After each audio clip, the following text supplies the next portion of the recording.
Can you explain to the American people why the United States would need to strike Iran to stop them from getting a nuclear weapon if the United States obliterated their enrichment program last summer?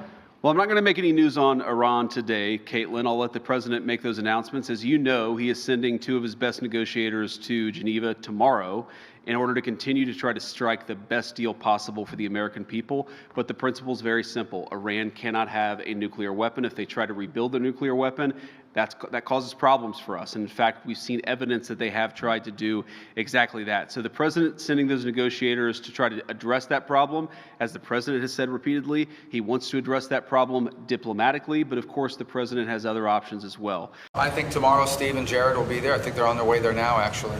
And the president was very clear last night that he always prefers diplomacy.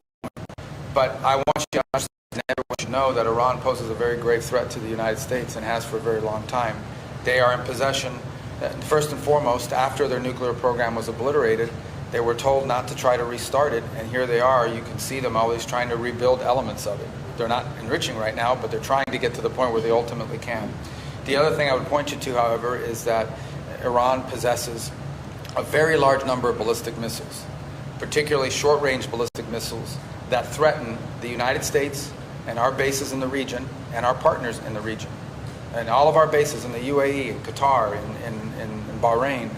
And they also possess naval assets that threaten shipping and try to threaten the U.S. Navy. So I want everybody to understand that beyond just the nuclear program, they possess these conventional weapons that are solely designed to attack America and attack Americans if they so choose to do so. These things have to be addressed. The negotiations tomorrow and the talks tomorrow will be largely focused on the nuclear program. And we hope progress can be made, because that's the president's preference, to make progress on the diplomatic front. But it's also important to remember that Iran refuses to talk about the ballistic missiles, to us or to anyone. And that's a big problem. Mr. Secretary, last night the president said that Iran was working to build missiles that will soon reach the U.S. Can you clarify if the U.S. assessment is Iran is actively seeking that capability? Oh, and yes. How far away are they? Well, I won't speculate as to how far away they are, but they are certainly trying to achieve, and this is not new, they're trying to achieve intercontinental ballistic missiles. For example, you've seen them try to launch satellites into space. You've seen them increasing the range of the missiles they have now. And clearly they are headed in a pathway to one day being able to develop weapons that could reach the continental U.S. They already possess weapons that could reach much of Europe, already now, as we speak. And the ranges continue to grow every single year exponentially, which is amazing to me. For a country that's facing sanctions, whose economy is in tatters, whose people are suffering, and somehow they still find the money to invest in missiles of greater and greater capacity every year. This is an unsustainable threat. And we would view that as a grave threat to the United States. But already now they possess missiles that threaten American interests. As we speak, they possess thousands of short-range ballistic missiles that can reach U.S.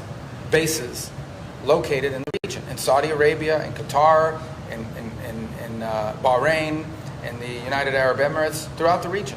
It's a threat that exists already.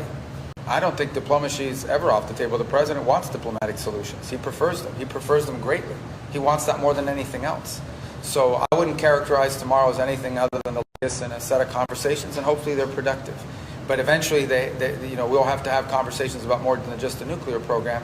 But if you can't even make progress on the nuclear program, it's going to be hard to make progress on the ballistic missiles as well. So I wouldn't characterize tomorrow as anything other than the next opportunity to talk. I'm going to Geneva this afternoon in order to have the third round of our talks with the U.S. team.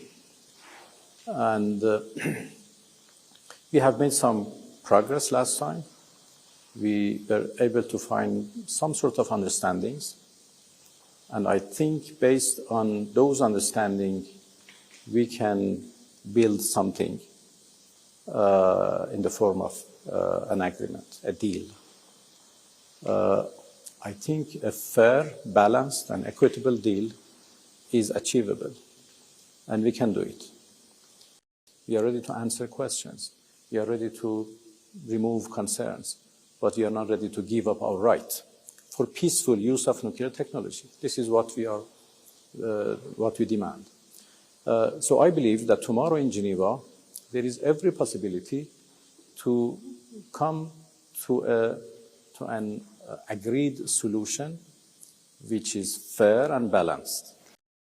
We were negotiating last June when Israel attacked us, and then the US joined that attack. So that memory is still fresh for us. The wounds of that aggression is still alive in our minds. So we cannot forget that once we negotiating with the US, and then they decided to attack us. We are a committed member of NPT, Non-Proliferation Treaty, and we have accepted not to have nuclear weapons, but at the same time we have full rights to use nuclear technology for peaceful purposes. And we want to practice that right. If there is any question, as I said, if there is any concern, we are ready to address.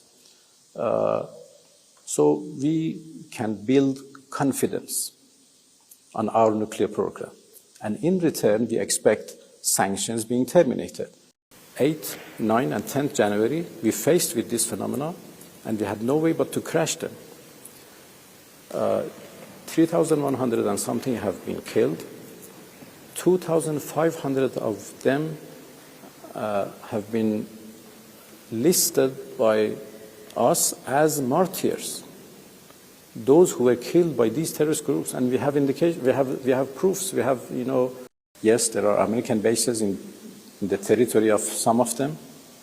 They have made sure that they won't let their territory, their waters, their airspace would be used against Iran.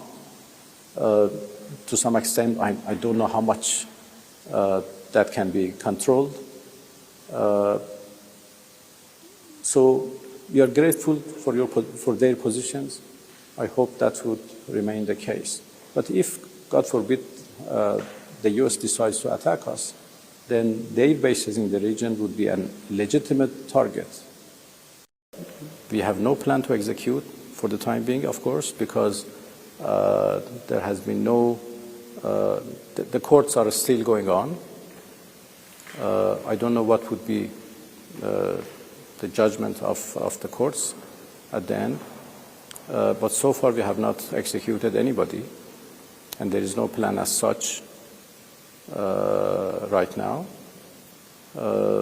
Supreme Leader appears in TV and public gatherings every often, and I think everybody has seen him, has listened to his speeches, and he's absolutely fine and healthy. Any message to President Trump, because you're headed to Geneva? Well, I'm going to meet his team tomorrow in Geneva, so no messages needed.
First, I don't expect you to speak for all the Iranian people, but I know you're in touch with people there.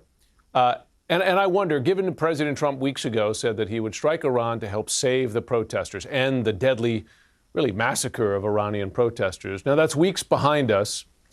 Do Iranian protesters still believe that the U.S. is coming to their rescue somehow? I mean, I don't think so. Time has passed. We're beyond the crackdown, even the 40th day of mourning, which also generated more protests in Iran.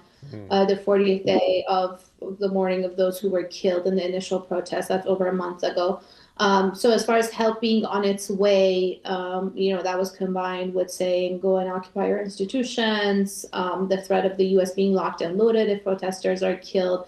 I think if you're a protester in Iran, you're pretty clear-eyed about that as far as how this was more about geopolitics and potentially leverage at the negotiating table for a nuclear deal rather than the protests that were happening on the ground. 播报新闻是我的日常，必须时刻保持妆容和皮肤的最佳状态。当来到人生中最重要的时刻，也是 KS 逆时奇迹帮助我轻松驾驭，闪闪发光。KS 逆时奇迹活肤露全效精华、精华霜，多达5种 EGF 6大冻龄关键成分，保湿效果让我非常满意，小细纹也不再困扰我。我就是我自己的最佳女主角 ，KS 让我从容自信，光彩动人。我是我人生中的大女主，我的最爱我做主。KS 逆时奇迹系列热卖中，下单请上快点购，透过中天新闻网 App 下单立减50，或输入 CTI 推荐码有额外折扣。